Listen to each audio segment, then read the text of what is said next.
오늘 이제 하나님께서 우리에게 주시는 말씀을 함께 나누도록 하겠습니다. 오늘은 어둠에 다니지 말고 생명의 빛을 얻으리라 라는 제목으로 하나님의 말씀을 함께 나누도록 하겠습니다. 할렐루야.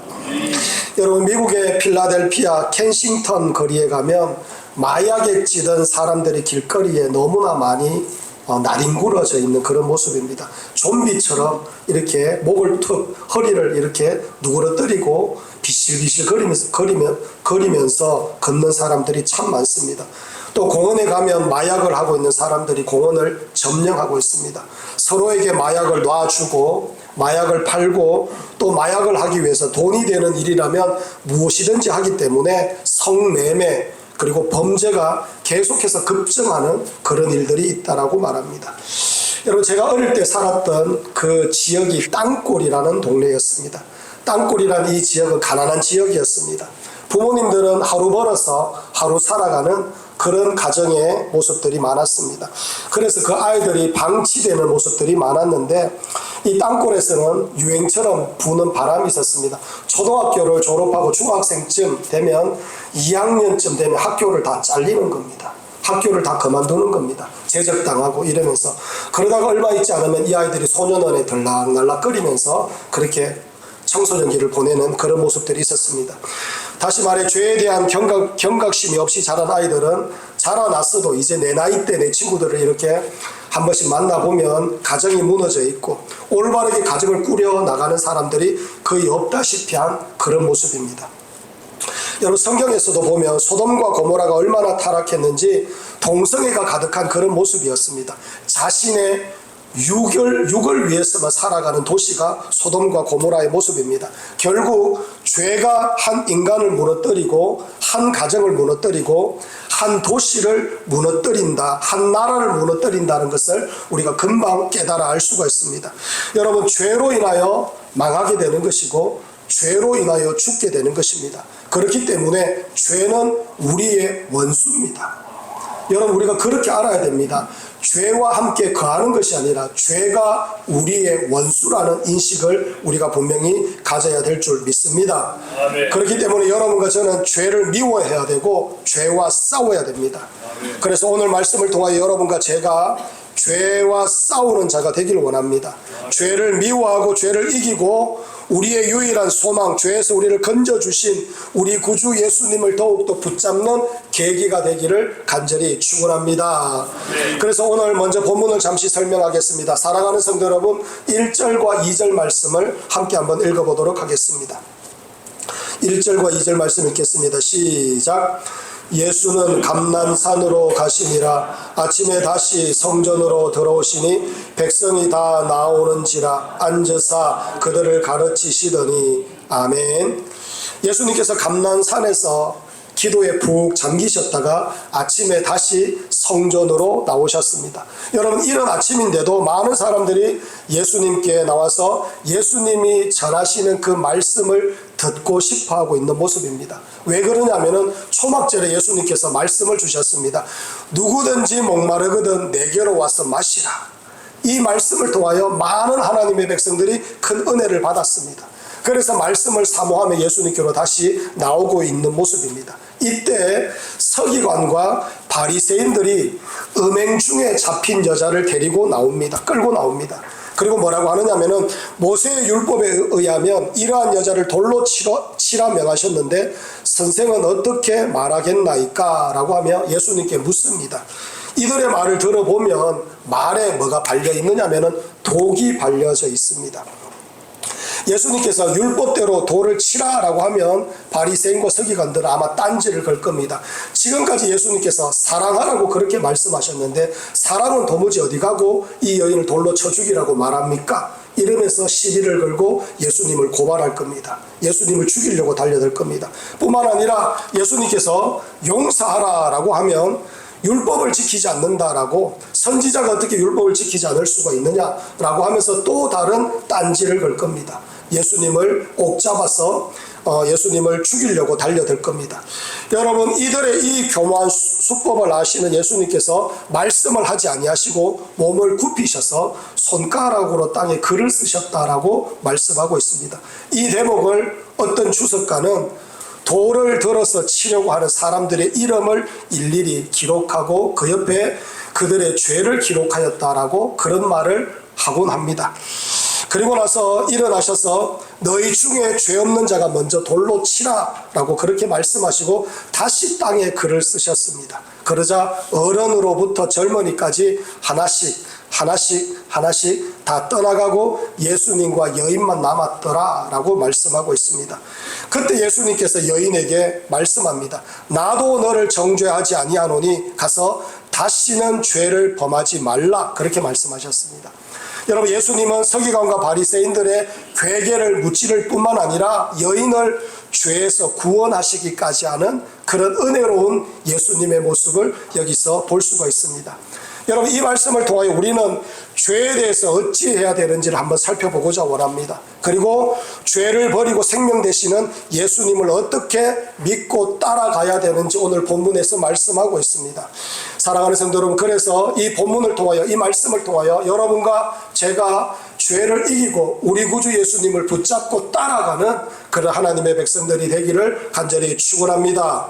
그래서 오늘 말씀 제목입니다. 어둠에 다니지 말고 생명의 빛을 얻어라. 첫 번째로 죄를 버리고 생명 되시는 예수님을 믿고 따르기 위해서는 오직 예수님께 죄를 해결받아야 됩니다. 저를 한번 따라하길 원합니다. 예수님께 죄를 해결받아야 된다. 아멘. 여러분, 11절을 우리 다시 한번 읽어볼까요? 사랑하는 성도 여러분, 11절 말씀을 읽겠습니다. 다 함께 읽습니다. 시작.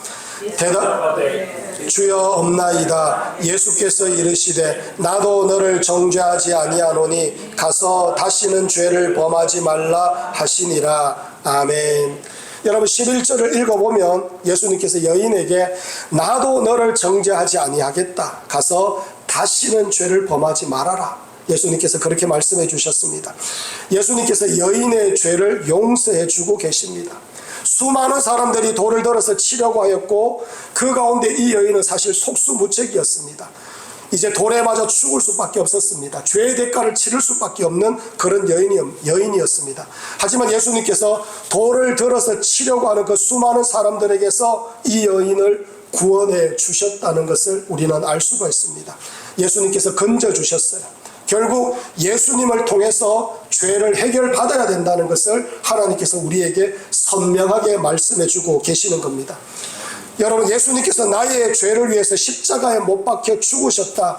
이 위대한 진리가 내 심령 골수에 박혀 있어야 됩니다.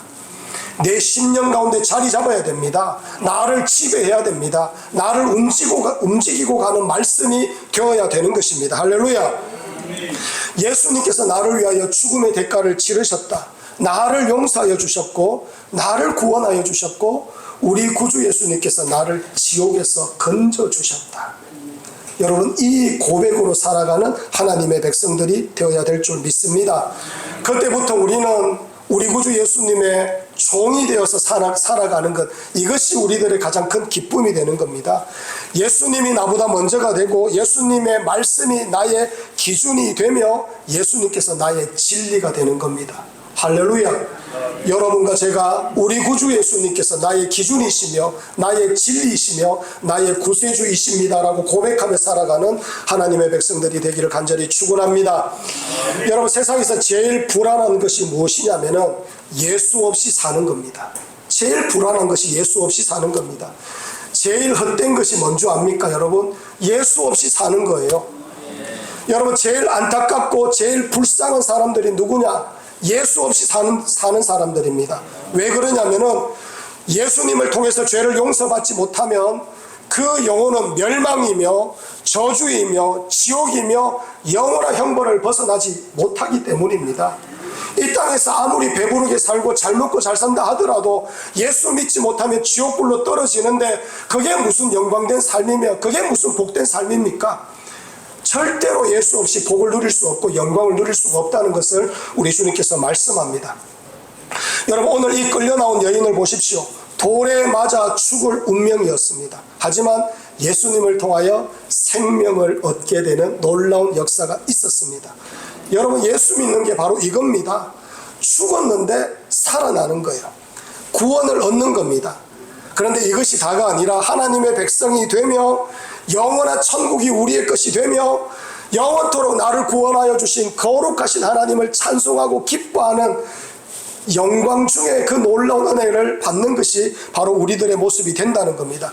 그렇기 때문에 사랑하는 성도 여러분, 예수 그리스도를 믿어야 됩니다. 우리의 죄가 해결되어야 됩니다.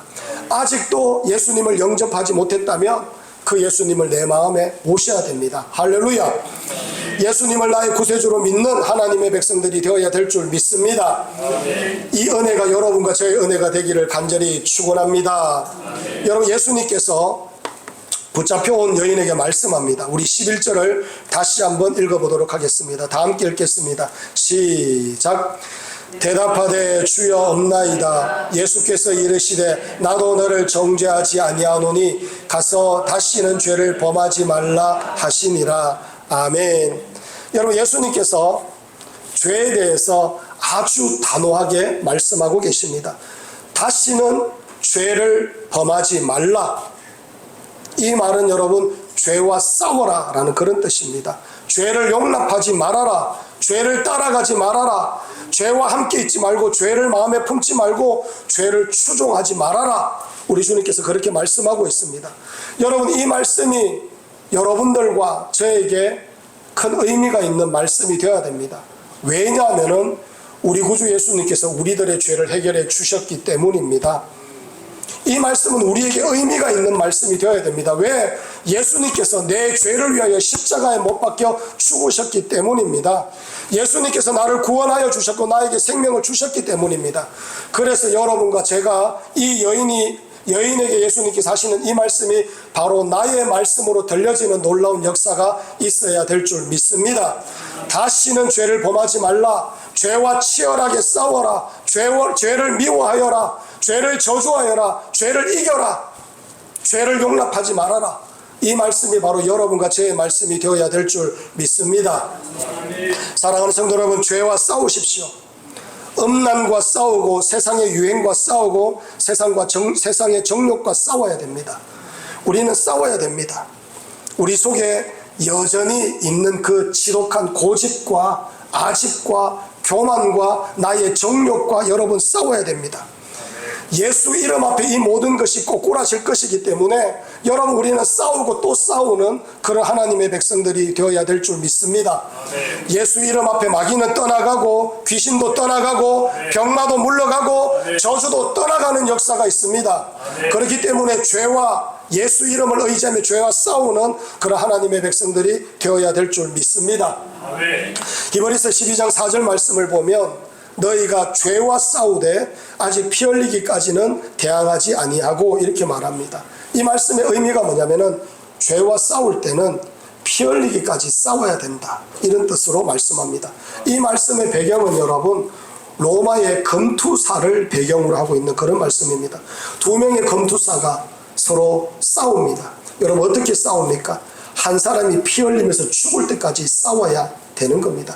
상대방을 죽여야 내가 이길 수가 있고 생명을 얻을 수가 있는 겁니다.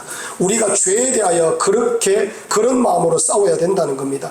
죄에 지면 내 인생과 우리 가정이 그리고 우리들의 미래가 끝장이다라는 심정으로 싸워야 됩니다. 여러분, 제가 드리는 이 말씀을 사랑하는 성도 여러분, 정말 여러분들의 말씀으로 받기를 원합니다. 죄와 싸워야 됩니다. 처음 서두에 제가 말씀을 드렸습니다. 미국 필라델피아의 켄싱턴 거리가 마약이 가득하기 전에 미국 당국이 마약과 피 흘리기까지 싸우는 것을 그만두었습니다. 뭐라고 했느냐? 예산이 많이 들어간다, 이런 소리를 했습니다. 인력이 너무 부족하다. 그리고 담당자들이 뭐라고 하느냐? 이런 변명 저런 변명을 대면서 그 일은 우리 소관이 아니다 라고 하면 전부 다 변명하면서 그것이 우리가 맡아서 해야 될 일이 아니다라고 변명하기 시작합니다. 결국에 여러분, 그 미국이란 나라가 점점 더 마약에 무너지고 삼켜지는 그런 나라가 되어가고 있는 겁니다. 마약으로 병들어가고 있는 거예요. 피 흘리기까지 싸우지 않으면 결국 우리도 죽습니다. 여러분, 우리가 망하게 되어 있어요. 사랑하는 성도 여러분, 여러분의 가정의 그 죄와 싸워야 됩니다. 여러분이 지니고 있는 그 죄의 습성과 여러분 정말로 싸워야 됩니다. 여러분이 싸우지 않으면 여러분 가정이 병들게 되어 있어요. 여러분이 싸우지 않으면 여러분 인생이 망하게 되어 있습니다. 그러니 우리는 항상 깨어서 죄와 싸우는 하나님의 백성들이 되어야 될 줄 믿습니다. 아멘. 어떻게 싸워야 되느냐면 예수 이름 의지하며 싸우는 하나님의 백성들이 되어야 될 줄 믿습니다. 아멘. 능력의 이름, 구원의 이름, 모든 것 위에 뛰어나신 그 영광스러운 이름을 의지하며 싸워야 될 줄 믿습니다. 아멘. 사랑하는 성도 여러분, 죄와 싸우는 하나님의 백성들이 되기를 간절히 축원합니다. 아멘. 여러분, 죄와 싸우라고 하니까 별로 달갑지 않죠. 여러분, 그러나 여러분 가정에 승패가 달려있는 문제입니다. 여러분, 이 말씀을 여러분 마음으로 받고 이 말씀대로 살아가는 하나님의 백성들이 되기를 간절히 축원합니다. 두 번째로, 죄를 버리고 생명 되시는 예수님을 믿고 따르기 위해서는 오직 예수님을 따라가야 됩니다. 여러분, 12절 말씀을 우리 함께 한번 읽어보겠습니다. 12절 말씀 읽겠습니다. 시작. 예수께서 또 말씀하여 이르시되 나는 생명의 빛, 세상의 빛이니 나를 따르는 자는 어둠에 다니지 아니하고 생명의 빛을 얻으리라. 아멘. 12절을 보면 나는 세상의 빛이니 나를 따르는 자는 어둠에 다니지 아니하고 생명의 빛을 얻으리라, 이렇게 말씀합니다. 예수님을 따르는 자는 어둠에 거할 수가 없다라고 말합니다. 세상에 물들지 않는다라고 말합니다. 세상에 지배당하지 않는다. 마귀의 손에 넘어가지 않는다. 그리고 생명의 빛을 얻는다라고 말씀합니다. 여러분, 중요한 것은 예수님을 따라야 됩니다. 여기서 따른다는 말은 계속적인 의미와 적극적인 의미가 포함되어 있습니다. 말하자면 계속해서 예수님을 따르는 거예요. 적극적으로 예수님을 따르는 겁니다. 예수님 손 붙잡고 예수님 힘껏 의지하며 그냥 예수님만 믿고 따라가는 것, 바로 그런 모습이 되어야 된다는 겁니다. 여러분, 어릴 때, 여러분 먼 길 떠날 때 아버지 손 딱 붙들고 따라가지 않습니까? 아버지 손 놓치면 끝장나는 거예요. 마찬가지로 여러분, 예수님 손 놓치면 끝장나는 겁니다. 그러니 예수님 손 딱 붙들고 끝까지 따라가는 겁니다. 사랑하는 성도들, 일본에서 쓰나미가 한번 불어오면 집도 떠내려가고 자동차도 막 떠내려갑니다. 모든 것이 다 막 쓰나미 그 물결에 떠내려가는 그런 모습이 있습니다. 쓰나미에 휩쓸리면 남는 것이 없습니다. 여러분, 세상이 쓰나미와 같습니다. 세상에 휩쓸리면, 죄에 휩쓸리면 절대로 살아날 수가 없습니다. 그렇기 때문에 여러분과 제가 절대로 무너지지 않는 분, 절대로 우리를 포기하지 않는 분, 절대로 우리를 외면하지 않는 분, 절대로 고아와 같이 우리를 버려두지 않는 우리 구주 예수님을 믿고 따라가는 하나님의 백성들이 되어야 될 줄 믿습니다. 아멘. 예수님을 믿고 따라가면 예수님께서 피할 길을 주시고 예수님께서 지켜주시고 예수님께서 동행해 주시며 끝까지 우리를 인도해 주실 겁니다. 아멘. 그렇기 때문에 죄를 버리기 위해서는 예수님을 따라가야 됩니다. 할렐루야. 예수님을 따라가는 하나님의 백성들이 되기를 간절히 축원합니다. 사랑하는 성도 여러분, 여러분은 예수님을 어떻게 따르고 계십니까? 계속적으로 따르고 계십니까? 적극적으로 따르고 계십니까? 예수님을 계속적으로 따르고 있고 적극적으로 따르고 있는 사람들은 특징이 있습니다. 그게 뭐냐? 예수 그리스도를 만난 감동이 내 마음속에 요동치고 있습니다. 오늘 붙잡혀 온 이 여인을 한번 보십시오. 예수님을 따르지 않겠습니까, 여러분? 예수님을 의지하고 따라가지 않겠습니까? 여러분, 금방 이 여인은 어떤 여인이었습니까? 돌에 맞아 죽을 운명이었습니다. 빠져나올 수도 없고 해결할 수도 없는 그런 방법이 없는 그런 여인이었습니다. 그 위기 속에서 예수님께서 건져주셨어요. 구원해 주셨어요. 예수님을 만난 감동과 감격이 이 여인은 있을 수밖에 없습니다. 이런 모습으로 예수님을 따라가는 겁니다. 여러분, 베드로와 바울과 요한의 공통점이 있습니다. 하나님을 믿는 감동이 그들의 심령 속에서 넘치고 있었습니다. 베드로를 한번 보십시오. 주여, 영생의 말씀이 주께 있사오니 우리가 누구에게로 가오리까? 이게 베드로의 고백이었어요. 바울의 고백을 한번 들어보십시오. 내가 그리스도와 함께 십자가에 못 박혔나니 그런즉 이제는 내가 사는 것이 아니요 오직 내 안에 그리스도께서 사시는 것이라. 이제 내가 육체 가운데 사는 것은 나를 사랑하사 나를 위하여 자기 자신을 버리신 하나님의 아들을 믿는 믿음 안에서 사는 것이라. 얼마나 감동과 감격이 있는 그런 인생입니까? 요한을 한번 보십시오. 내가 진실로 속히 오리라. 아멘. 주 예수여 어서 오시옵소서. 이게 요한의 고백이었습니다. 모두 다 감격과 감동이 있는 인생이었어요. 여러분, 예수님을 믿는 감동이 여러분에게 있어야 될 줄 믿습니다. 어떻게 나 같은 자를 구원하여 주셨습니까? 어떻게 나 같은 자를 살려주셨습니까? 어떻게 나 같은 자를 위하여 십자가에 못 박혀 죽기까지 하셨습니까? 이 감격과 감격이 여러분과 저의 심령 속에 충만하게 되는 역사가 있어야 될 줄 믿습니다. 여러분, 그런 심령을 가지고 있는 자들이 예수님을 믿고 적극적으로 따르고 힘껏 따라가는 그런 모습이 있게 되는 것입니다. 사랑하는 성도 여러분, 여러분의 심령 속에 우리 구주 예수님의 영광스러운 은혜가 넘쳐나기를 간절히 축원합니다. 그렇다면 여러분, 계속적으로 적극적으로 따르기 위해서 우리가 해야 되는 일이 뭐냐면은 말씀과 기도입니다. 베드로와 바울과 요한의 공통점이 있습니다. 그게 뭐냐면은 이들 모두가 말씀의 사람이었습니다. 하나님의 말씀을 너무나 기뻐했어요. 말씀을 기뻐하고 말씀을 따라가고 말씀을 묵상하고 말씀대로 몸부림치며 살아가려고 하는 그런 사람들이 바로 이들의 모습이었습니다. 그리고 이들은 기도의 사람이었습니다. 항상 기도하기를 게을리하지 않았어요. 여러분, 베드로 아시죠? 하루에 3번씩 성전에 올라가서 기도하다가 그때 날 때부터 걷지 못한 안전뱅이가 자기 눈앞에 있었는데 나사렛 예수 그리스도 이름으로 일어나 걸으라. 그 안전뱅이가 벌떡 일어나는 그런 역사가 있지 않습니까? 여러분, 기도 가운데 그런 놀라운 역사가 있었다는 것을 우리가 너무나 잘 알고 있습니다. 사랑하는 성도 여러분, 교회 주보에 여러분, 제가 여러분들에게 드리면 주보 속에 성경 말씀을 제가 집어넣는 이유가 있습니다. 그 고된 일입니다. 여러분, 왜 집어넣느냐면 말씀 읽으라고, 한 말씀이라도 더 읽고 그 말씀 속에 거하면서 살아가라고 제가 여러분들에게 드리는 겁니다. 가정 예배서를 보면 여러분, 가정에서 말씀을 통하여 예배를 드리고 그 말씀을 통하여 그 가정이 이루어져 가며 그 말씀 속에서 하나님의 영광을 바라보며 나아가는 복된 가정이 되어라고 가정 예배서 드리는 겁니다. 사랑하는 성도 여러분, 가정에서 예배 드리시기 바랍니다. 가정에서 기도하는 하나님의 백성들이 되기를 간절히 축원합니다. 그리고 여러분, 새벽 예배와 금요 기도에 나오셔서 기도하십시오. 다시 한번 말하지만 여러분, 기도 없이 우리들의 자녀들이 서지 못합니다. 기도 없이 이 세상의 거센 물결 속에서 기도 없이 우리 가정이 지켜지지 않아요. 기도 없이 우리 인생에 남는 것이 없습니다.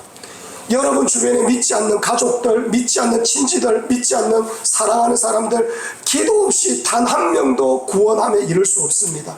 여러분들이 기도해야 되는 거예요. 여러분들이 하나님 앞에 매달려야 되는 겁니다. 그런 자들이 뭐라고 말하느냐? 오늘 주님께서 말씀하는 것처럼 예수님을 따르는 자들이다 라고 주님께서 말씀하고 있는 겁니다. 사랑하는 성도 여러분, 우리 하나님은 우리에게 살 길을 다 주셨어요. 살 길이 뭐냐? 말씀과 기도입니다. 말씀 안에 거하고 하나님 앞에 믿음으로 기도하면 하나님께서 길을 내시고 하나님께서 자녀들을 책임지시고 하나님께서 우리 가정 가운데 복의 복을 더하여 주시며 하나님께서 영광 가운데 여러분의 인생을 인도하여 주시고 책임져 주시는 역사가 있게 되는 겁니다. 할렐루야. 그러니 여러분, 말씀과 기도에 거하는 하나님의 백성들이 되기를 간절히 축원합니다. 제가 전에도 한번 말씀을 드렸습니다. 제 고등학교 친구 집에 한 번은 놀러를 갔더니 가족 사진이 이렇게 있습니다. 가족 사진이 있는데 그 가족들이 몇 명이나 되느냐면 한 60명, 70명 되는 그 가족들이 커다란 정원에서 단체 사진을 찍은 그런 사진이었습니다. 친구가 하는 말을 들어보니까 이 사람들 전부 다 예수 믿는다는 거예요. 다 예수 믿는다는 겁니다. 그리고 하는 말이 뭐냐면 제일 중앙에 있는 할머니를 가리키면서 할머니가 시집 올 때 우리 집안이 예수 믿는 집안이 아니었다는 거예요. 그래서 시집 오자마자 할머니는 어릴 때부터 믿는 그 예수님을 믿기 위하여 가까운 교회에 가서 예수님을 의지하며 믿음으로 기도하기 시작했다는 겁니다. 그때부터 고난과 박해가 시작됐다는 거예요. 시아버지도 욕하고 시어머니도 욕하고 남편은 툭하면 때리고 시댁 식구들 모두가 무시하고 핀잔 주고 소리 지르고 욕설까지 하고 그런 가정이었다는 겁니다. 그런데 이 할머니가 새벽 기도도 가고 금요 기도에도 가며 맞으면서도 교회 가서 하나님 앞에 부르짖었다는 겁니다. 그런데 여러분, 기도를 못 이깁니다. 아무리 소리를 지르던 시댁 식구들 결국에는 기도하던 대로 한 명씩 한 명씩 예수님께로 나오는 그런 역사가 있더라는 겁니다. 그리고 자녀들이 태어났는데 이 자녀들이 모두 다 예수님을 믿는 자녀들로 자라났다는 겁니다. 사랑하는 성도 여러분, 기도하면 점진이 있습니다. 기도하면 물결이 바뀝니다. 기도하면 역전됩니다. 기도하면 마귀가 떠나가고 기도하면 하나님의 영광이 임합니다. 사랑하는 성도 여러분, 말씀 붙들고 기도하시기 바랍니다. 그것이 여러분들이 사는 길이고 여러분의 가정이 사는 길이며 이 나라 이 민족이 사는 길입니다. 우리는 살아나야 됩니다. 이겨내야 됩니다. 사랑하는 성도 여러분, 오늘 말씀처럼 어둠에 다니지 말고 생명의 빛을 얻는 하나님의 백성들이 되어야 될 줄 믿습니다. 예수님을 따라가는 하나님의 백성들이 되어야 될 줄 믿습니다. 그러니 여러분 기도하십시오. 그러니 말씀 위에 거하십시오. 그로 인하여 하나님의 영광을 맛보며 하나님께서 책임지시는 여러분의 인생, 여러분의 가정, 우리 컴밋대명교회가 되기를 간절히 축원합니다.